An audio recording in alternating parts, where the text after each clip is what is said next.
Good morning, everyone, and welcome back.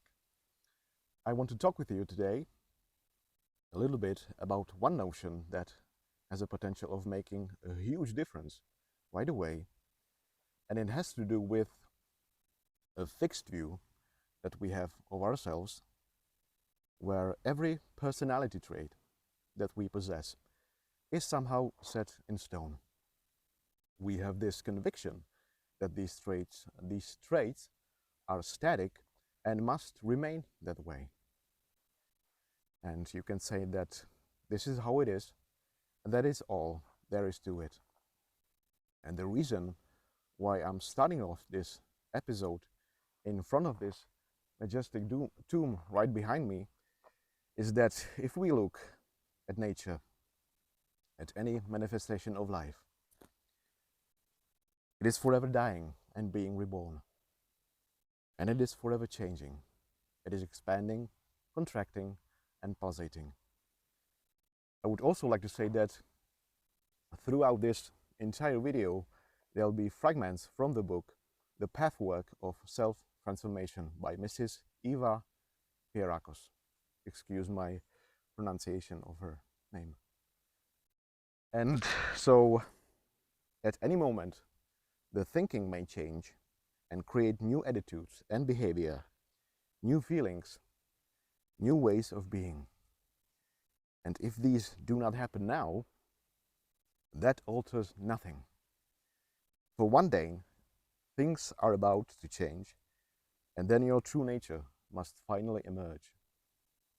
The knowledge of one's true nature having to emerge sooner or later changes everything. It changes your despair about yourself. It opens the door to knowing your potential for goodness, regardless of how malicious you now may be. For generosity, regardless of how mean you may now be. For loving, regardless of how selfish you may now be. For strength and integrity. For how weak you may now be, and how tempted to betray your best self for greatness, regardless of how petty you may now be.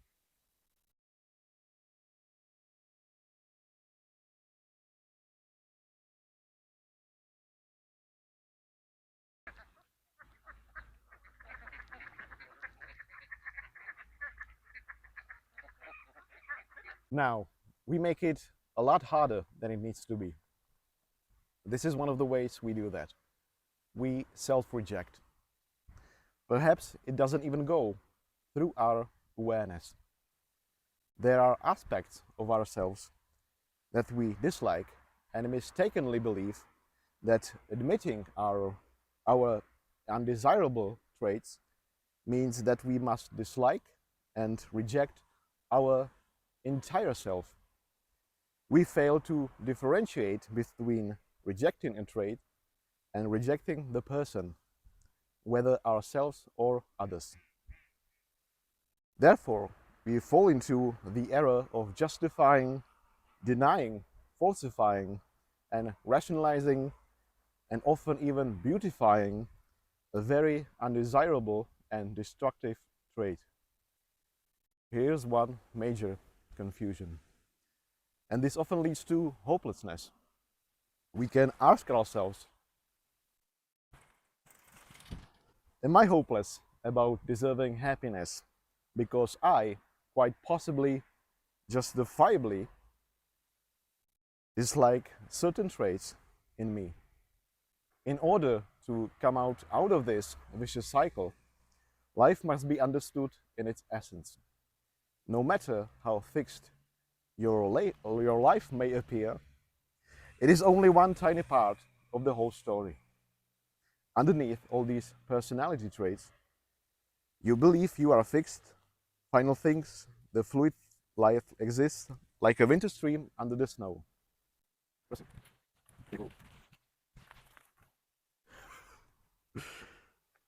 It is constant. Feelings branch out of it in all directions, spontaneously and wondrously, forever self-renewing. Its life pulsates vibrantly It is movement itself. Above all, it is a life in which you are free at any moment to think new and different thoughts that create a new and different expression and personality.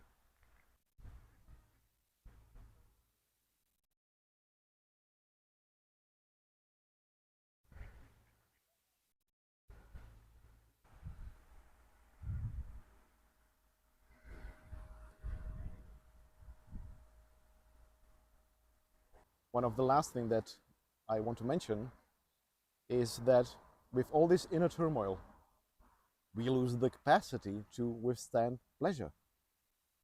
And if you can conceive of yourself as the essence of life with all its incredible powers and possibilities, inherent potentials, you will indeed know that you are deserving of your own esteem and acceptance. You will be able to see the traits that you hate and still not lose the sight of who you essentially are. The author of the book, Mrs. Birakos, also suggests a specific exercise we might find quite useful.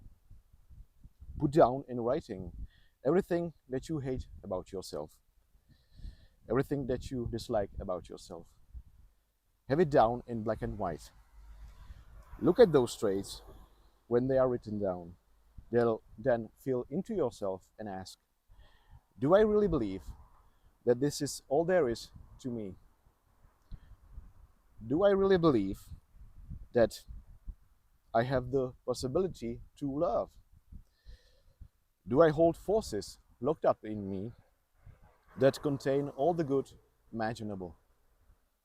By raising these questions seriously, we might get an answer on a deeply felt level, a level where the answer is more than a theoretical concept. We might experience a new power in us that we do not need to fear, and a new gentleness and softness that does not need hostility or other.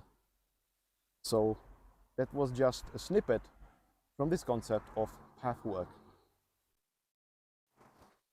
More on this topic later, my friends. And that's it for today's video. And I will see you in the next one. Take care. New and different thoughts that create a new and different life, expression and personality. Ještě jednou. What jaký det?